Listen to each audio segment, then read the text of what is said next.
Assalamualaikum warahmatullahi wabarakatuh. Semoga kalian dalam keadaan sehat walafiat. Semoga kita semua senantiasa dalam lindungan Allah Subhanahu wa Ta'ala. Kali ini saya akan menjelaskan polimer alami asam nukleat, bagian topik dari polimer organik, sintetik, dan alami. Asam nukleat adalah makromolekul biokimia yang kompleks, berbobot molekul tinggi dan tersusun atas rantai nukleotida yang mengandung informasi genetik.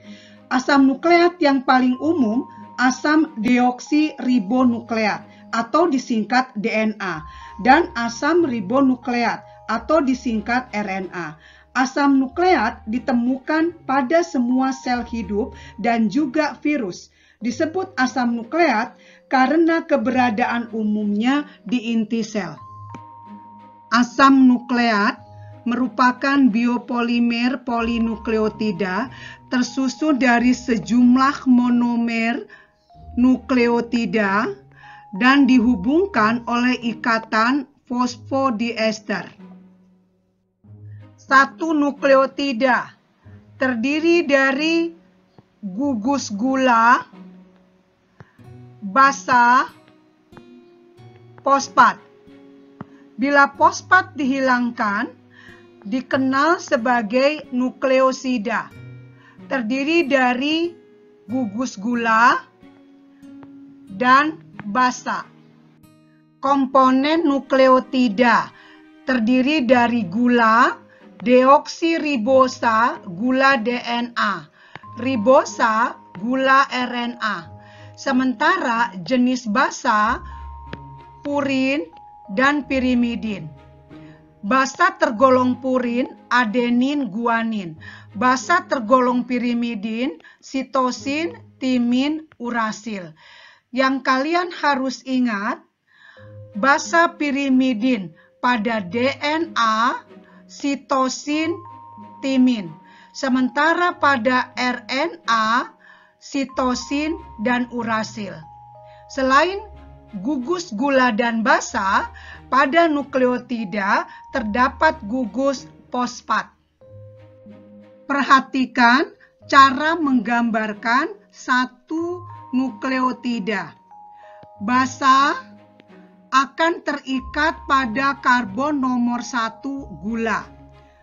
Fosfat akan terikat pada karbon nomor 5 gula. Sementara C3 gula tempat ikatan fosfodiester dengan nukleotida lain. Saat penggabungan, basa dan fosfat pada molekul gula masing-masing melepaskan satu molekul air. Proses ikatan antara fosfat dengan gula melepaskan satu molekul air.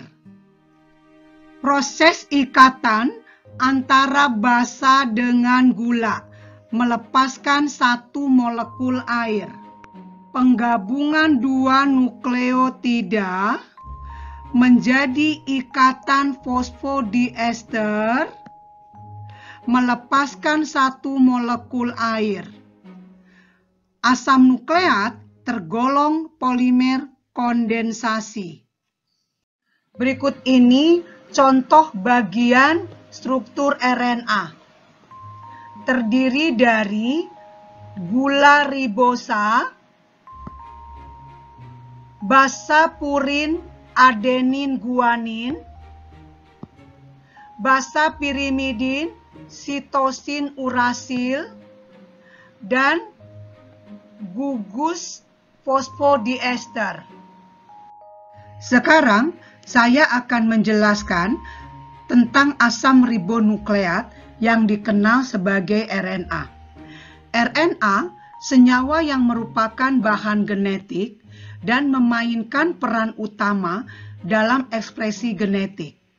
Molekul RNA mempunyai bentuk yang berbeda dengan DNA.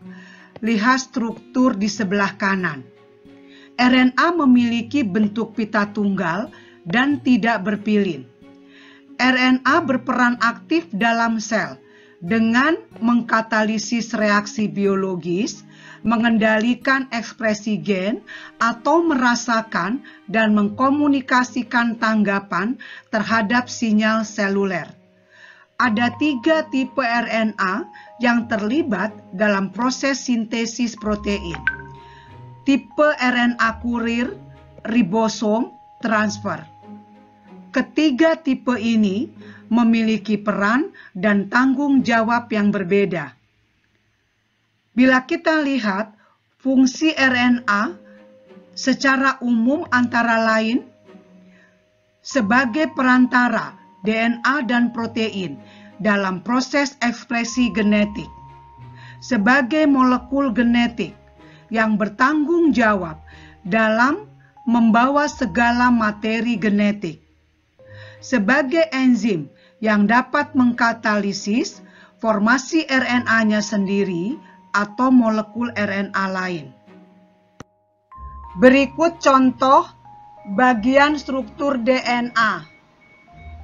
Terdiri dari gula deoksiribosa, basapurin, adenin guanin, basapirimidin, sitosin timin, dan ikatan fosfodiester. Sekarang saya akan menjelaskan tentang asam deoksiribonukleat yang dikenal sebagai DNA. DNA merupakan suatu asam nukleat yang menyimpan semua informasi genetika yang unik dari setiap makhluk hidup dan beberapa virus yang berperan penting dalam pertumbuhan, perkembangan, dan fungsi suatu organisme dan virus. Di dalam sel manusia, DNA bisa ditemukan di dalam inti sel dan mitokondria. Di dalam inti sel, DNA membentuk satu kesatuan untaian yang dikenal sebagai kromosom. Peran utama dari molekul DNA yaitu sebagai penyimpan jangka panjang informasi. Berikutnya, saya akan menjelaskan fungsi DNA yang perlu kalian ketahui. Fungsi DNA untuk menyimpan dan menentukan karakteristik biologis pada makhluk hidup yang sesuai dengan pengaturan koneksi pada molekul yang sangat spesifik. Untuk keperluan sintesis biologis, guna menciptakan protein seluler dan pembentukan molekul RNA. Sebagai pembawa informasi genetik, membuat protein, menduplikasi diri dalam pewarisan sifat, sebagai kode untuk pengaktifan protein dan penonaktifan gen, sebagai ekspresi informasi genetik, pengarah sintesis RNA pada sebuah proses kimia atau transkripsi. Selanjutnya, mari kita melihat perbedaan DNA dan RNA berdasarkan strukturnya.